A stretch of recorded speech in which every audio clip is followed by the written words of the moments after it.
7 नवंबर 2023 को बिहार विधानसभा में एक विधेयक पेश किया गया। ये विधेयक विधानसभा से पास हुआ और राज्यपाल की मंजूरी के साथ इस विधेयक ने कानून का रूप ले लिया। ये विधेयक राज्य में शिक्षण संस्थानों और सरकारी नौकरियों में जातिगत आरक्षण को 50% से 65% करने के एवज में था। ये विधेयक उस वक्त की जेडीयू-आरजेडी सरकार के द्वारा जातिगत जनगणना के बाद लाया गया था, लेकिन अब सरकार के इस फैसले को पटना हाईकोर्ट की तरफ से बड़ा झटका लगा है। हाईकोर्ट ने सूबे के शिक्षण संस्थानों और सरकारी नौकरियों में बढ़े हुए आरक्षण कोटे को रद्द करने का फैसला सुनाया है। राज्य सरकार ने संवैधानिक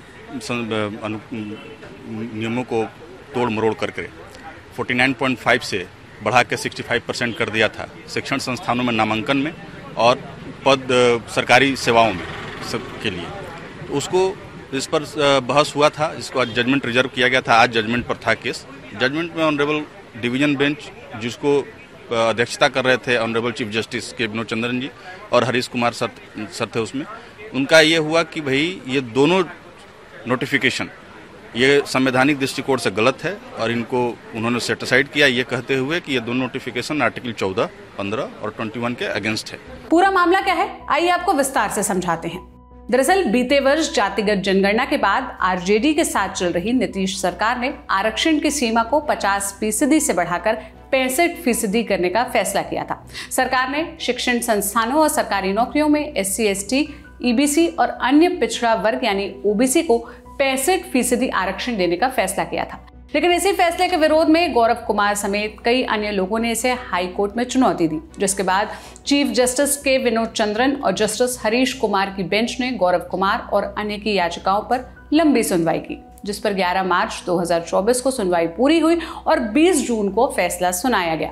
नीतीश सरकार की पुरानी कैबिनेट ने जातिगत सर्वेक्षण के आधार पर OBC आरक्षण को 12% से बढ़ाकर 18%, EBC का कोटा 18% की जगह 25%, SC का आरक्षण 16 से बढ़ाकर 20% और ST का आरक्षण 1% से बढ़ाकर 2% किया था। विधानसभा से ये विधेयक 9 नवंबर को पास हो गया, जबकि 21 नवंबर को राज्यपाल की मंजूरी के बाद इस विधेयक ने कानून का रूप ले लिया। इसके साथ ही पूरे राज्य में ये लागू भी हो गया। जातिगत सर्वे के आधार पर बढ़ा था कोटा। प्रदेश के आरक्षण बढ़ाने का ये पूरा फैसला जातिगत सर्वे के आधार पर किया गया था। दरअसल बीते वर्ष जातिगत सर्वे के शुरुआती आंकड़े 2 अक्टूबर को जारी किए गए थे। इसमें बताया गया कि बिहार में अन्य पिछड़ा वर्ग यानी OBC और अत्यंत पिछड़ा वर्ग यानी EBC की कुल आबादी 63% से ज्यादा है, 63% से ज्यादा है। वहीं राज्य में अनुसूचित जाति से आने वाले लोगों की आबादी 19.65% है।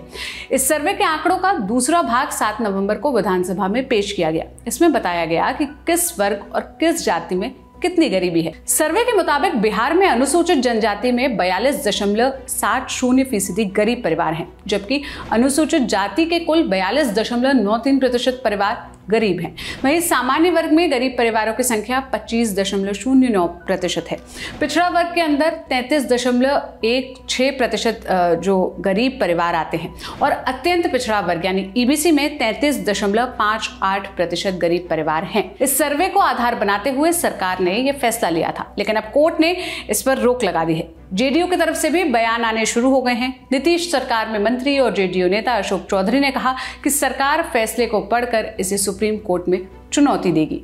वहीं विपक्ष ने भी सरकार पर सवाल उठाते हुए कहा कि सरकार को पटना कोर्ट में इस फैसले के ऊपर चुनौती देनी चाहिए थी। अभी के लिए तो सरकार के फैसले पर रोक लगा दी गई है, लेकिन अब इस मामले में आगे जो भी अपडेट आएगा हम आप तक पहुंचाते रहेंगे। आप कोर्ट के इस फैसले पर क्या कहना चाहते हैं, आप इसे किस तरह देखते हैं, अपनी राय कमेंट पे जरूर बताइएगा। ये सारी जानकारी मेरे साथी विपिन ने जुटाई थी। मेरा नाम सोनल है। देश और दुनिया की तमाम खबरों के लिए लल्लन टॉप देखते रहिए। शुक्रिया।